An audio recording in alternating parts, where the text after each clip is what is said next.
Halo semuanya, sering nggak sih kalian ngerasa capek bolak-balik update data yang sama di file Word dan Excel? Tenang, hari ini saya punya trik super cerdas yang bakal mengubah cara kerja kalian. Yuk kita mulai? Pasti sering ngalamin kan? Lagi bikin laporan penting di Word, datanya diambil dari tabel Excel. Terus, pas ada revisi data, kita harus buka dua-duanya. Pastiin angkanya sama. Aduh, repot banget. Nah, ini nih biang keroknya, yang namanya entry data manual. Kelihatannya sepele tapi sering banget jadi sumber masalah. Bayangin deh, laporan udah puluhan halaman, hampir jadi, baru sadar ada satu angka dari Excel yang kelupaan diupdate di Word. Wah, harus ngecek dari awal lagi kan?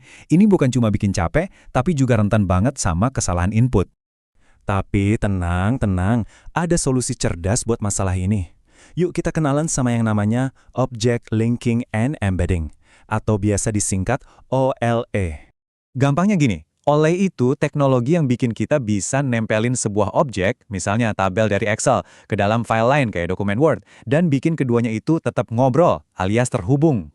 Nah, OLE ini punya dua jurus. Pertama, embedding. Ini mirip kayak copy-paste biasa.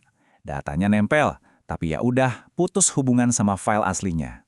Nah, yang kedua, dan ini jagoan kita hari ini, adalah linking. Kalau pakai linking, tabel di Word itu tetap terhubung sama file Excel-nya. Jadi, kalau data di Excel kita ubah, data di Word juga otomatis ikut berubah. Ini dia yang kita cari. Pusing. Tenang. Daripada ngomongin teori, mending kita langsung praktik aja, biar kebayang. Siapin Microsoft Excel sama Word kalian, ya. Oke, langkah pertama gampang banget. Buka dulu Microsoft Excel-nya. Kita bakal bikin tabel data penjualan yang simple buat contoh. Coba deh, bikin tabel persis kayak gini. Ada data jualan buat 3 toko selama 3 bulan. Angkanya sih bebas, tapi biar sama ikutin aja yang ada di layar ya. Udah? Sip, lanjut. Oke, ini bagian paling pentingnya, dengerin baik-baik. Pertama, blok semua tabel di Excel, terus di-copy. Sekarang, pindah ke dokumen Word. Nah, di sini kuncinya, jangan langsung Ctrl+V atau paste biasa ya. Cari menu Paste Special. Nanti bakal muncul kotak dialog, pilih opsi Paste Link, terus pilih HTML format, baru deh klik OK. Dan tada! Gampang banget kan? Tabel Excel tadi sekarang udah ada di Word. Dan yang paling keren, keduanya udah saling nyambung secara live. Nah, sekarang kita masuk ke bagian yang paling saya suka. Kita bakal lihat sihirnya bekerja. Ini tampilan tabel di Word kita sekarang ya. Angkanya masih sama persis sama yang di Excel. Coba deh fokus ke angka penjualan toko A di bulan Januari. Angkanya 80 kan? Ingat-ingat ya.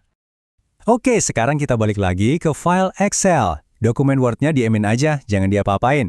Kita bakal ubah datanya langsung dari sumbernya. Yuk, kita ubah angka penjualan toko A di bulan Januari tadi. Dari 80, kita ganti jadi 95 deh. Udah diketik? Langsung tekan Enter. Oke, data di Excel udah berubah. Sekarang, tanpa perlu ngapa-ngapain lagi, kita intip lagi dokumen Word-nya. Siap-siap ya.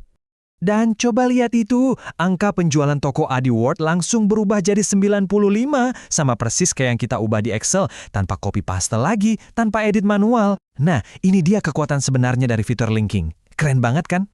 Jadi, setelah lihat sihir tadi, mungkin kamu mikir, oke, keren, tapi untungnya buat kerjaan gue apa? Wah, jawabannya banyak banget. Pertama, jelas ini hemat waktu banget. Gak ada lagi tuh kerja 2 kali.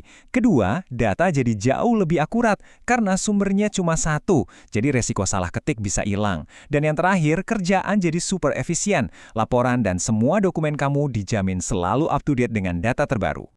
Jadi ingat aja prinsip sederhananya, ubah sekali di sumber dan semua dokumen yang terhubung bakal ikut ke update secara otomatis. Praktis kan?